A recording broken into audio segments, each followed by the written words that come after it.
প্রথম একটা ওই মঞ্চে নাটক আমরা আজকে ডিগ্রি পারে আমরা ছেলেপুলেরা মিলে তখন আমরা ওই কলেজের ছাত্র ওই আমি মান্নান এবং মিলে ওই পাড়ায় পাড়ায় ওই চৌকি নিয়ে স্টেজ বানিয়ে আমরা যে নাটক করতাম সেই মঞ্চে নাটক হয়েছিল আমার ওই ন্যাটো বলে একটা নাটক করেছিলাম হাসির কমিক নাটক যেটাতে কামরুল ইসলাম প্রয়াত কামরুল ইসলাম অভিনয় করেছিল সেটি আমার প্রথম নাটক পাড়া নাটক ছিল নাটক অভিনয় করতে পারতাম বা তখন আমরা সেই যুগে বলছি সে যুগে ওই নাটক যারা ছিল তখন সাদেক নবী অমরেন্দ্র বিশ্বাস এরা সব নাটক করতেন কলিম শরাফি এরা সব নাটক করতেন আমরা গান গাইতাম মাত্র আমরা ওই কী বলবো কলিম শরাফি নাটক করেছে ইমাম ভাই নাটক করেছে ইমাম ভাইয়ের স্ত্রী ইমাম ভাই শহীদ হয়েছেন পাকিস্তানের মেরে ফেলেছে ওনার মণি ভাবি ছিল ইমাম মনিরা ইমাম এরা সব ছিল এরা সব লিখিত পরবর্তীকালে মমতা সাহেব আসেন যদি আমরা ওই কমার্স কলেজের টিচার নাটকের পরে লিখেছিলাম নাটক একটা লিখেছিলাম যেটা আমার স্ত্রী খালেদা পেট্রোল স্কুলে মাস্টারি করতেন যে বাবা স্কুলে একটা দ্য গ্রেট বাংলাদেশ ক্লাব বলে একটা হাসির নাটক করেছিলাম এই ওই মেয়েরা ছেলে সাজিয়ে করেছিল স্কুলে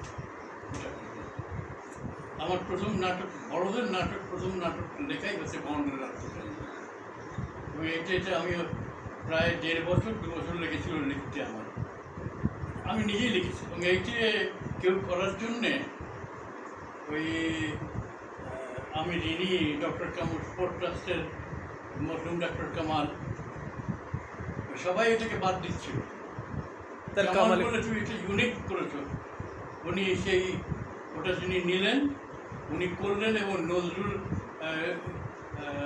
নজরুল জন্ম শতবার্ষিকীতে উনি করেছিলেন জ্বলন চাপা মঞ্চ করেছিলেন আর রবীন্দ্রনাথের কী করেছিল একসঙ্গে করেছিলেন এটা হয়েছিল মুসলিম ইনস্টিটিউট ডক্টর মোহাম্মদ শহীদুল্লাহ গিয়েছিলেন তাই অভিনয় করেছিল সিটি কলেজের একজন লেকচারার এনা গীতা ঘোষ নামে একজন মহিলা উনি মায়ের রোল করেছিল আর রাবেয়ার রোল করেছিল ওটা কারণ রোলটা খুব ছোটো ছিল ওটা করেছিল নূরজাহান বলে একটি মেয়ে ওরা তখন টাকা নিয়ে অভিনয় করতো ওরা করেছিল দেবুদা পোর্ট ট্রাস্টের দেবুদা তারপরে করেছিল ডক্টর আজিম এরা সব অভিনয় করেছিল আমি অবশ্য ওই নাটকের প্রমোশন পেয়ে আমাকে প্রম্পটার ডক্টর কামাল করেছিলেন যেন আমার ছেলে মেয়ে ছিল কলি তারপরে কাজল তারপরে বিপু তারপরে ওরা ছিল অন্যরা ছিল যে উর্মি রেশমা এরা সব ছিল এরা আমাকে চাপ দিত বাচ্চারা চাপ দিত আমাকে যে আমাকে এই করতে হবে আমি এই রোল করবো এটাকে ওদের জন্য মেটার থেকে শিশুদের নাটক করেছিলাম বড়দের নাটক করতাম না শিশুদের গ্রেট বাংলাদেশ শিশুদের জন্য করতে হলে ওটাই সবই শিশুদের জন্য এই ন্যাটো বা গ্রেট বাংলাদেশ ক্লাব সবই শিশুদের তো গ্রেট বাংলাদেশ ক্লাবটা আমি লিখেছিলাম ওটা জন গলসপার্টির লিটল ম্যান গল্পটার ভাব নিয়ে করেছি রেডিওটা হচ্ছে আমি আদের কারো ফরমাইশে লিখিনি রেডিওটা আমার বাউন্ডারি আত্মকাহিনী হবার পরে কে জানি রেডিওতে সাবমিট করে দিয়েছিল তারপরে রেডিওতে ওটা প্রথমে মঞ্চ হয়েছিল রেডিওতে করলো তারপরে রেডিওতে আশরাফুজ্জামান খান সাহেব বললো যে তুমি বাচ্চাদের নাটক লেখো আমি লিখলাম কমলপুর সিরিজ লিখলাম টিরজক এই তো ওখানে গিয়ে টিরজকের বাচ্চারা ছিল যেমন এরা বলছে আমরা নাটক করবো ওই কলি কাজল উর্মি রেশমা এরা সব ধরলো আমরা নাটক করবো আজাদ আর ধরলো তা লিখলাম ওরা করলো প্রথমে কাটার করা তারপরে আলি বাবা তারপরে কেরামতি তারপরে শাহজাদের ঘুম ভাঙলো না শাহজাদি ঘুম ভাঙলো না হয়েছিল ওটা ইয়েতে ওই শিশু একাডেমি একটা অনুষ্ঠান হয়েছিল ওটা এবং ওটাতে করেছিল গল্পের রোল করেছিল, যেটা রাইফেল স্কোয়ারে, যেটা আর্মি ব্রিগেডিয়ার আমিন, ওটা আমার ফজলাট ক্যাডেট কলেজে, সে আমার গল্পটাতে রোল করেছিল। ওই আমিন আমিনের ছেলে, ক্যাডেট আমিন, ওই বিডিআর বিদ্রোহের সময় যে আর্মি অফিসার মারা যায়, ব্রিগেডিয়ার আমিন ওই ছিল। আগে ছড়া লিখতাম, ছড়া লিখতে লিখতে যেমন কেরামতের কেরামতি সম্পূর্ণ ছড়া, বাচ্চাদের মুখস্থ করতে সুবিধে, ওটা কোনো ডায়লগ নাই, সব ছড়া। হ্যাঁ ভাই, বাচ্চারা আমাকে জ্বালাতন করে মারত। ওই ওই লিখছি, ওই পাতা শেষ হওয়ার আগেই নিয়ে চলে যেত রিহার্সাল দেওয়ার জন্য, ডাকতে হতো যে ডাকে আমাকে ডাক, আমি মনে নাই, ওটা ওটা করতে হচ্ছে। এর ভেতরে ছিল পল্টুর ছেলে নাগর, বলে কী নাম ছিল, নাগর, তারপরে আমার ছেলে কাজল, কলি, রেশমা, এরা সবাই মানে আমাকে জ্বালিয়ে খেত। তাছাড়া নিজে তো আবার কমপ্লিট হয়ে যাওয়ার পরে পরে ওটাকে নিয়ে আবার কাটাকাটি করে ঠিক করে হতো, ওটা করতো। পরিমাণের ধারণাই ছিল যে আমাকে টিপলেই মেশিনের মধ্যে নাটক বেরোবে। এবং আমার মনে আছে শাহজাহানের ঘুম ভাঙনাতে আমার তখন ছেলে, তখন ছোটো ছেলে বিপু, এই একটু একটু হাঁটে, কথা বলতে ঠিক করে ওকে দিয়ে একটা রোল করিয়েছিলাম। ও রোলটা এত ভালো লেগেছিল, সে আমাকে ছোট্ট একটা রোল, 4 লাইনের একটা ছোট্ট ছড়া বলেছে। তারপরে সে আমাকে চলে যে আমাকে একটু ডায়লগ দিতে আরও দাও, তারা 2-3টে ডায়লগ বাড়িয়ে দিয়েছিলাম ওর ফরমাইছে। ওর ভালো লেগেছিলো, এইটা আমাকে তাকে ভালো লেগেছিল। কাজল বললো যে সে তো ওরা তলোয়ার নিয়ে যুদ্ধ করবো, আমাকে অ্যাক্টিং করবো। তলোয়ার দিতে গিয়ে আমি বাচ্চা ছেলেদের নিয়ে ওই তলোয়ার যুদ্ধ করাতে পারি না, সেই ইশাকা মানসিংয়ের মতো। ওকে দিয়ে ওই তলোয়ারটা ঘোরালে যে সামনে থাকবে সে নাচবে। রাক্ষসকে সে নাচি হরণ করেছিল, রাক্ষসের রোল করেছিল আজাদ, আর বাটকু পালোয়ানের রোল করেছিল কাজল। বাটকু পালোয়ানের নাম, বাটকু পালোয়ান নামে বাটকু, এই ছিল।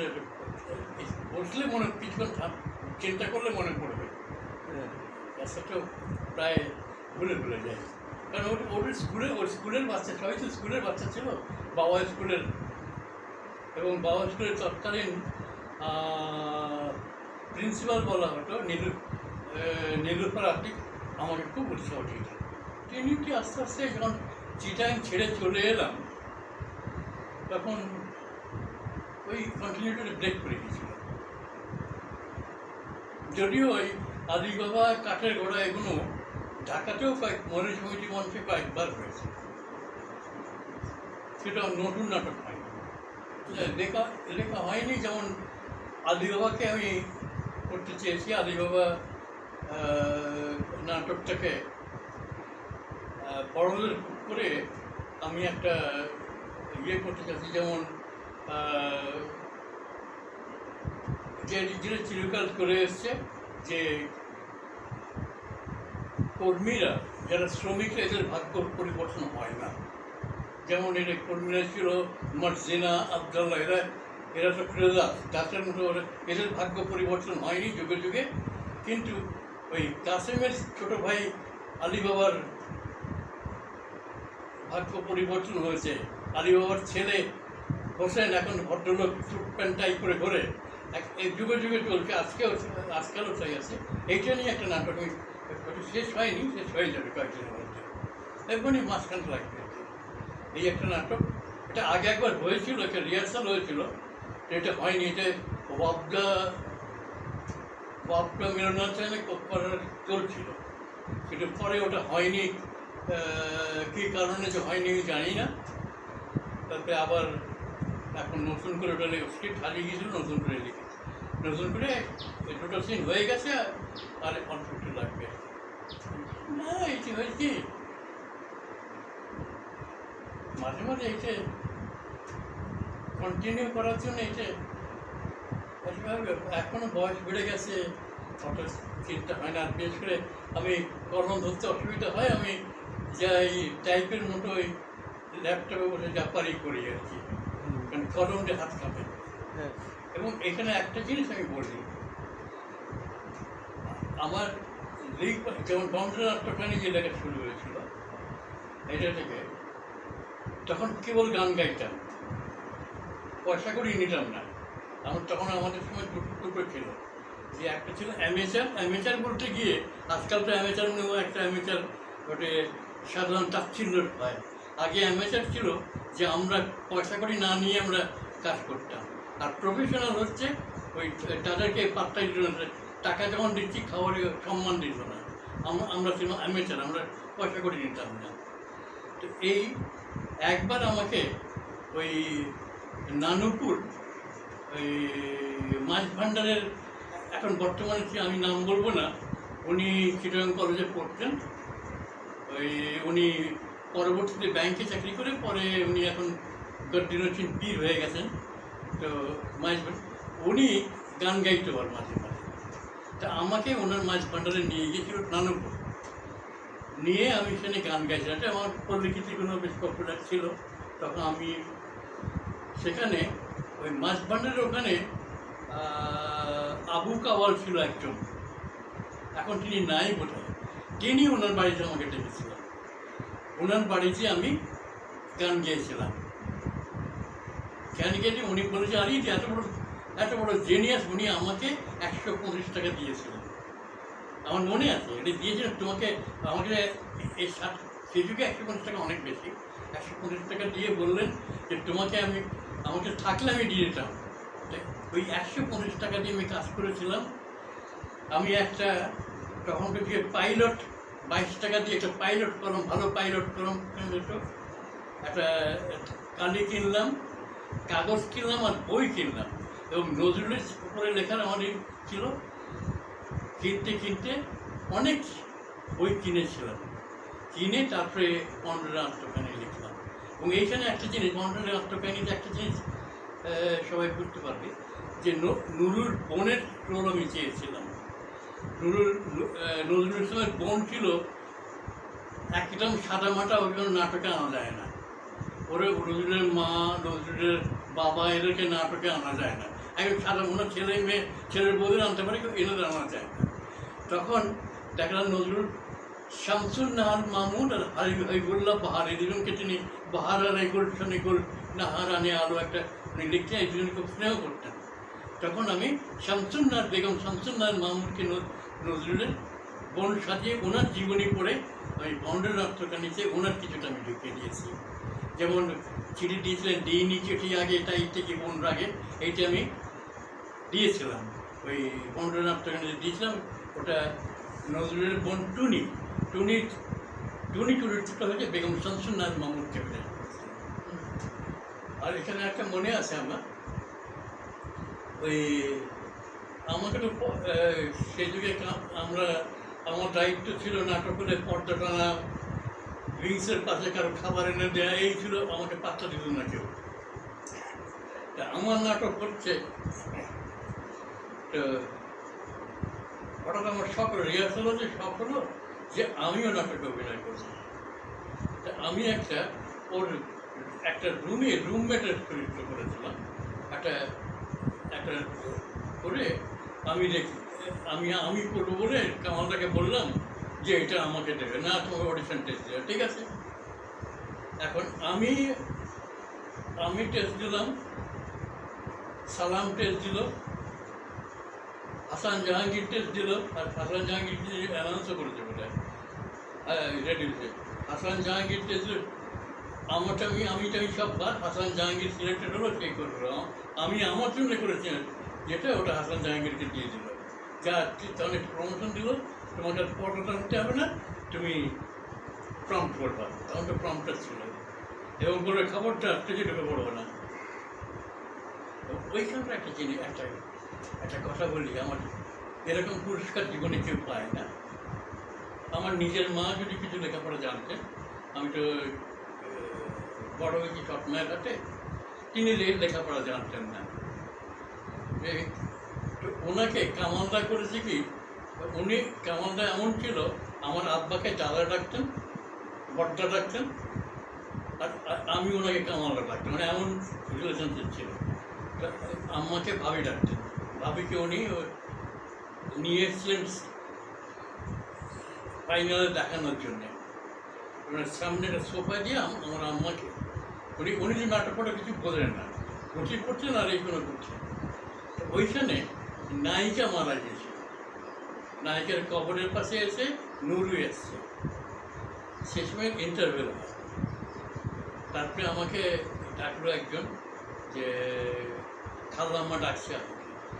আমি গেছি, গিয়ে দেখেছি আম্মা কাঁদছেন আর আমাকে দিয়েছে এক চট, আর আমাদের তোকে সীমারের চাইতে তোর কঠিন প্ল্যান, তুই এই মেয়েটাকে মেরে ফেললি কেন? তা ভাবলাম যে এর চেয়ে বড় পরিষ্কার হতে পারে না। আমরা বলেছেন যে তুই জীবনে খুব ভালো পুরস্কার পেয়েছিস। উনি সত্যি যদি কেটে ফেলেছে নাটক দিয়ে, অবশ্য উনি তেমনি দর্শক তেমনি ছিলেন, ওরকম ইয়ে না। তবে হ্যাঁ, একটা জিনিস হচ্ছে আজকালকার আমি একটা কথা বলবো, যারা গ্রুপ থিয়েটার করছে, জীবনমুখী গ্রুপ থিয়েটার করছে, সবাই তোমরা খোঁজো শেক্সপিয়ারে, খোঁজো শেক্সপিয়ার একটা আমরা কী শিখলাম সেটা পরীক্ষা করতে পারি, বিভিন্ন কী করে প্রোডাকশনটা কীরকমভাবে করতে পারি।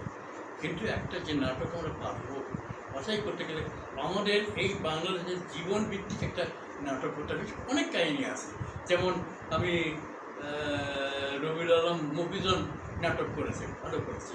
রবিউল আলমের কিছু কিছু নাটক আছে যেটা জীবনভিত্তিক নয়, কিংবা কত আছে, কত গল্প আছে, এই আমরা যদি নাটক করা যেতে পারে, লিখতে পারি। এটি ওই যারা করেছে, যেমন আরেকটা জিনিস যেটা আমার মনে লাগে, যে নাটকের ইতিহাস করতে গেলে দেখা যায় আগে ছিল নাটক ছিল রাজা মহারাজাদের আঙিনায় বন্দী ছিল, তারপরে জমিদারদের আঙিনায়, তারপরে বড়লোকদের যে মারওয়ারিদের আঙিনায় সেই কল্লোল থিয়েটার, সেই উৎপল ডক্টর কত কষ্ট করে ওইখানে ছাড়িয়ে এনেছে। তারপরে হ্যাঁ, কমার্শিয়াল নাটকেও আজে বাজে ইয়াস বাস আজে বাজে, যেমন আমাদের সিনেমা নষ্ট হয়ে যাচ্ছিলো, ওটা করেছে।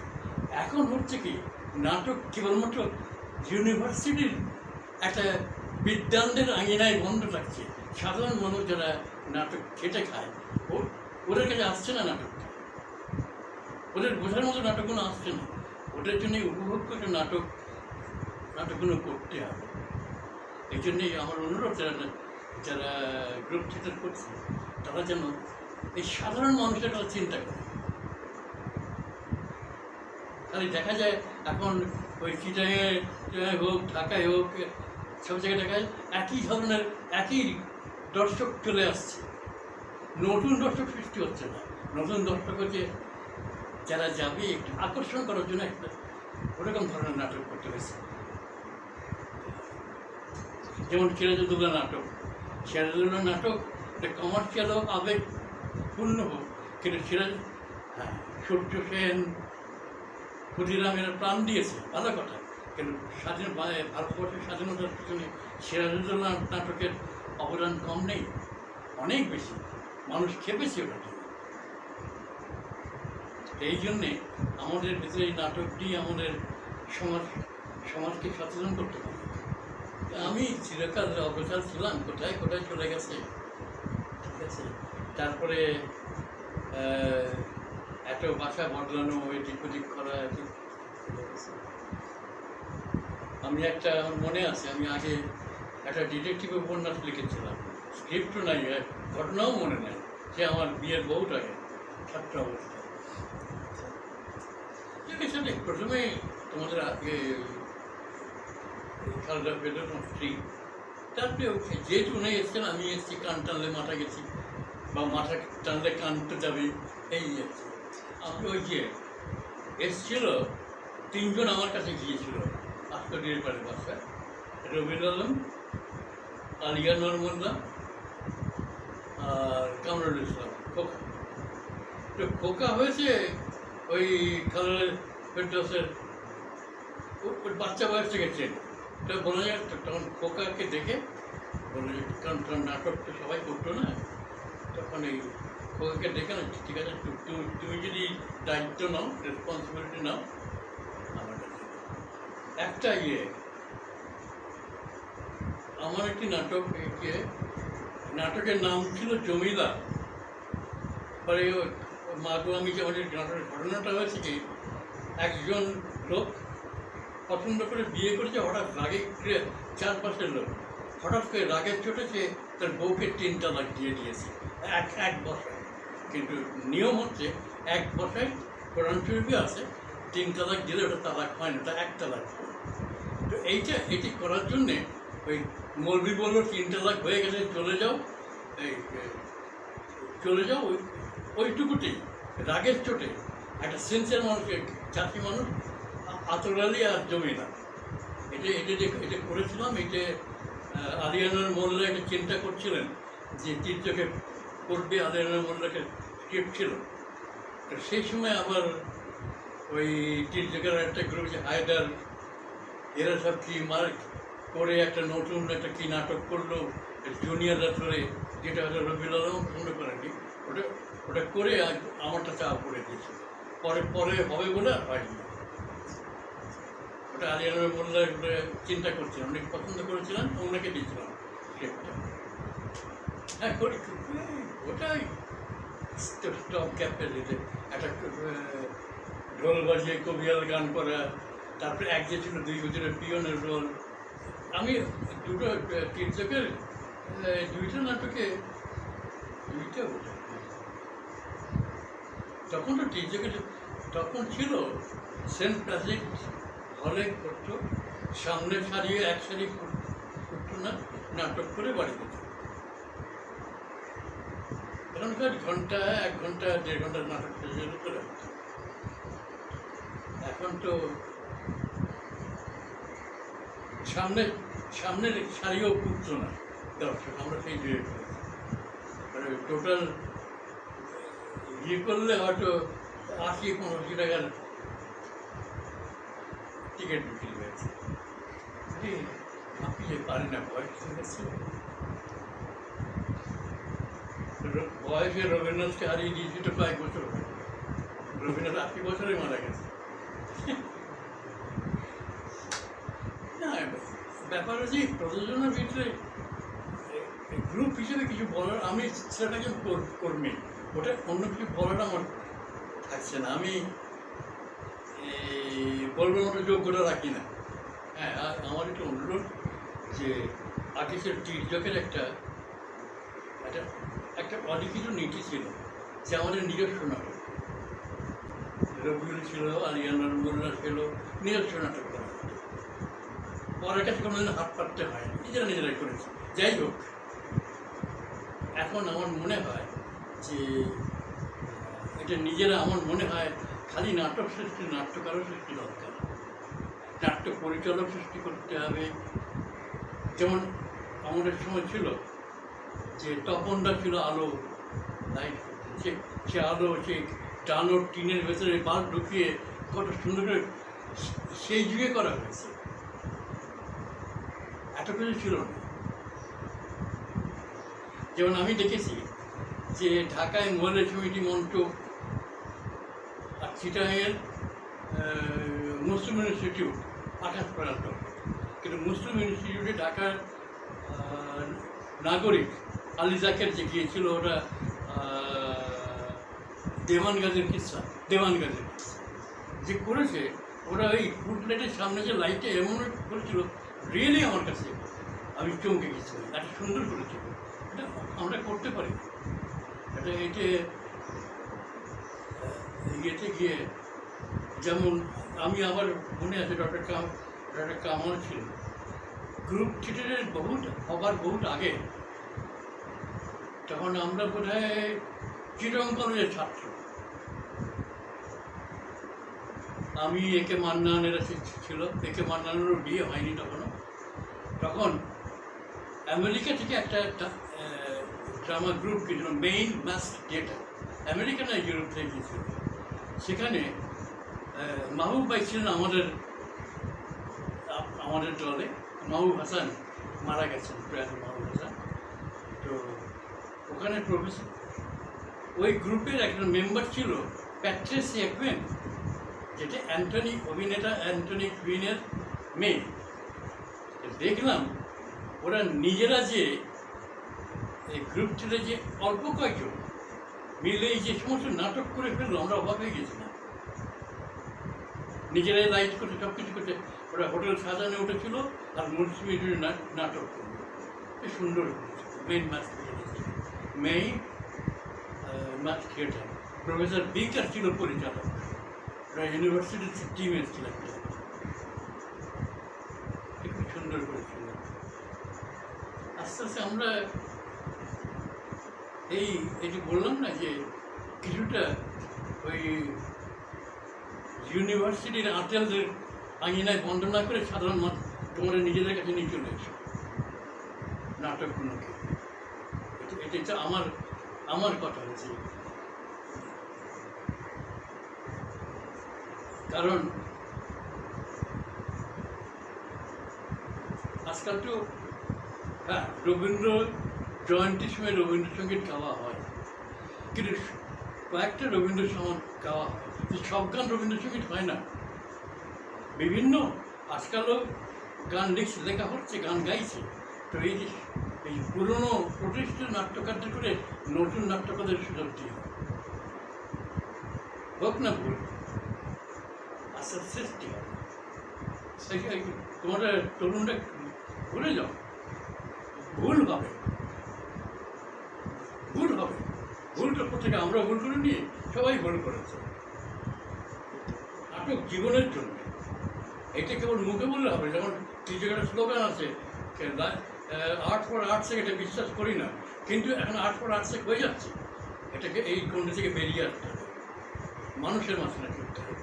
যেমন আইপিটিএ, ভালো কথা, আইপিটিএর যে গণনাট্যের সঙ্গে সব কিছু করা হচ্ছে, কিন্তু এখন আইপিটিএর নাটকগুলো লোকেরা নিতে পারছে না, তারা সরে যাচ্ছে। ও বাবা আমাকে ঠিক আছে তালে বাজাতে হয়, তালে বাজাচ্ছে, কিন্তু আমি না বলি তালে বাজাচ্ছি। আমাকে অভিভোগ করে করতে হবে, এই নাটকগুলো করতে হবে।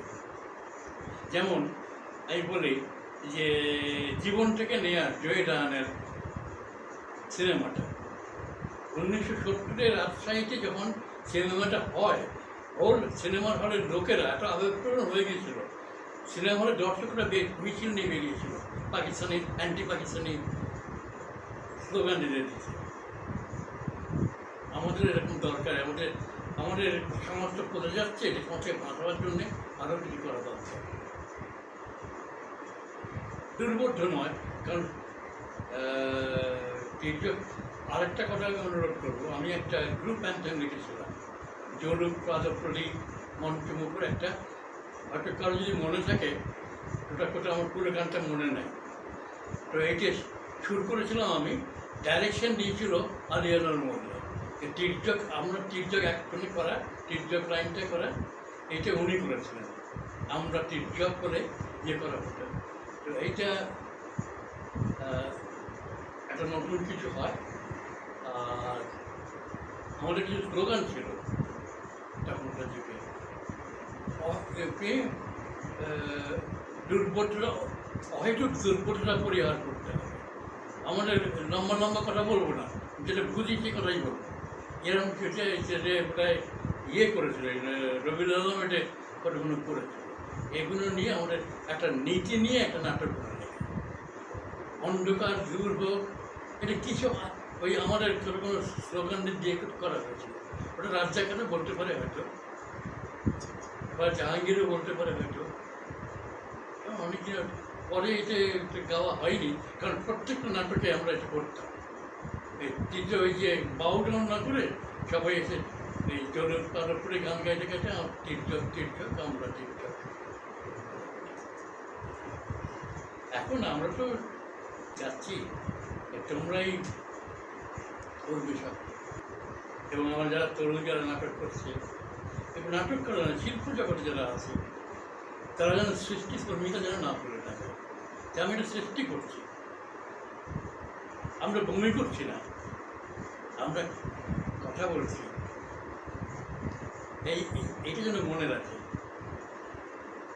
যাই হোক, ক্ষুদ্র হোক এবং একটা সাধারণ কিছু হোক, নিজের যেটা আমরা করেছি। এবং ভুলে যেতে বললে চলবে না, আমরা বাঙালি। তীর্যক তো শুভকামনাকে এটা কি বলার কথা নয় যে অন্তর থেকে আমি কামনা করছি টিপজব মানে আমাদের নতুন করে সমাজ গঠনের টিপজব পুরোটা ভূমিকা রাখুক টিপজবের নাটকগুলো এটা আমি চাই খুশি হব।